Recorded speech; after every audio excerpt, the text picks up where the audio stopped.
আজ বানাবো আমি মটরশুঁটির কচুরি। এর জন্য আমি মটরশুঁটি নিয়ে নিয়েছি।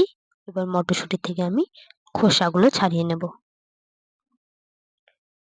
এরকম ভাবে আমি সম্পূর্ণ মটরশুঁটি ছুলে নিয়েছি। এবার আমি ময়দাটি মেখে নেব। এর জন্য আমি নিয়ে নিয়েছি 1 বাটি ময়দা, দিয়ে দেবো সামান্য নুন, দিয়ে দেবো আমি সাদা তেল। তেল দিয়ে এবার ভালো করে আমি ময়াম দিয়ে নেব।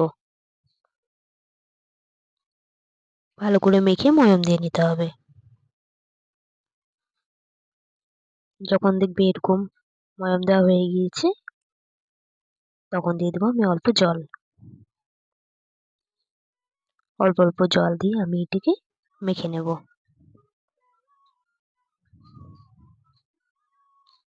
এটিকে একটু নরম করে মেখে নিতে হবে, বেশি শক্ত করে মাখবো না। শক্ত করে মাখলে এটি বেলতে অসুবিধা হবে। এই জন্য আমি নরম করে এটিকে মেখে নেব। ময়দাটি আমার মাখানো হয়ে গিয়েছে। এবার আমি ঢাকা দিয়ে রেখে দেব। এদিকে আমি পুরটি তৈরি করে নেব। মটরশুঁটিগুলো আমি ধুয়ে নিয়েছি। এবার মটরশুঁটিগুলো আমি মিক্সিতে দিয়ে দেব। এবার আমি এতে দিয়ে দেবো একটা কাঁচা লঙ্কা, দিয়ে দেবো আদা, সামান্য নুন, সামান্য চিনি, দিয়ে দেবো জিরের গুঁড়ো। এবার আমি এটিকে পেস্ট করে নেব। পেস্টটি আমার হয়ে গিয়েছে। এরকমভাবে পেস্ট করে নিতে হবে। পেস্টটি এমন করে নিবে যাতে কোনো দানা দানা ভাব না থাকে। পেস্টটি আমার হয়ে গিয়েছে। এবার আমি এদিকে দিয়ে দেব 1 চামচ ঘি, দিয়ে দেবো আমি কালো জিরে। এবার যে মটরশুঁটিটি আমি পেস্ট করে রেখেছি ওটা দিয়ে দেব।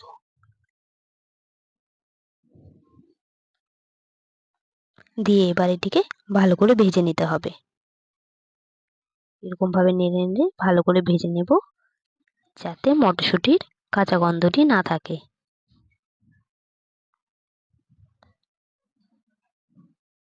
ভালো করে নেড়ে নিতে হবে যাতে নিচে লেগে না যায়।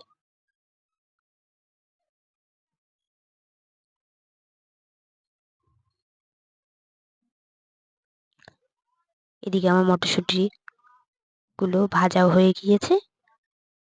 দেখুন কড়াই থেকে আমার ছেড়েও দিয়েছি। এবার আমি এটা বন্ধ করে ঠান্ডা করতে রেখে দেব। এদিকে আমি কড়াইয়ে সাদা তেল দিয়ে দিয়েছি। তেলটিকে ভালো করে গরম করতে বসিয়ে দিয়েছি। এবার আমি ময়দাটি থেকে ছোট ছোট লিচি কেটে নেব। এরকম করে আমি ছোট ছোট লিচি করে নিয়েছি। এরকম ভাবেই আমি সম্পূর্ণ ময়দা লিচিগুলো কেটে নেব। ময়দাগুলো লিচি কেটে নিয়েছি।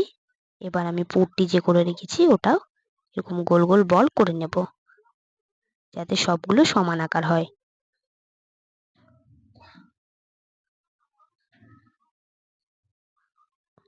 এদিকে আমার পুরটিও হয়ে গিয়েছে।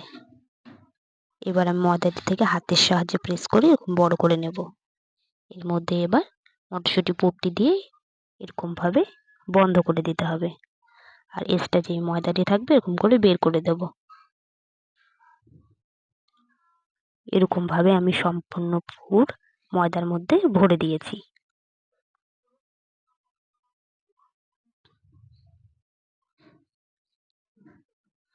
হয়ে গিয়েছে এবার আমার। এবার এটিকে আমি বেলে নেব। এবার এর মধ্যে আমি সাদা তেল দিয়ে দেব। তেল দিয়ে বেললে এটি ভালো বেলা হবে। এবার হালকা হাতে এটিকে বেলে নিতে হবে, বেশি চাপ দিয়ে বেলবো না, যাতে বেশি চাপ দিয়ে বেললে ভিতরে পুরটি বেরিয়ে যাওয়ার সম্ভাবনা থাকে। হালকা হাতে বেলে নিতে হবে। এরকম ভাবে আমি সম্পূর্ণ কচুরি বেলে নেব।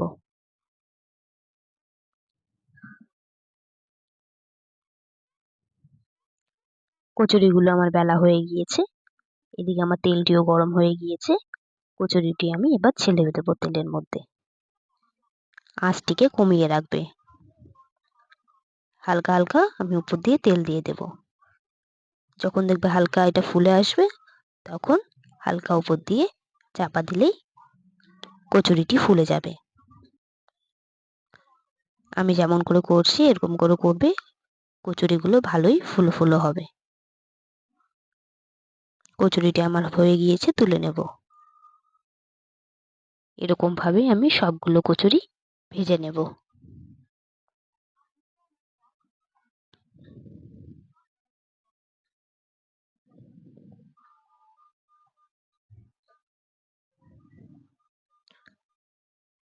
এক পাশে হয়ে গিয়েছে, এবার আমি ওপাশে উল্টে দেব।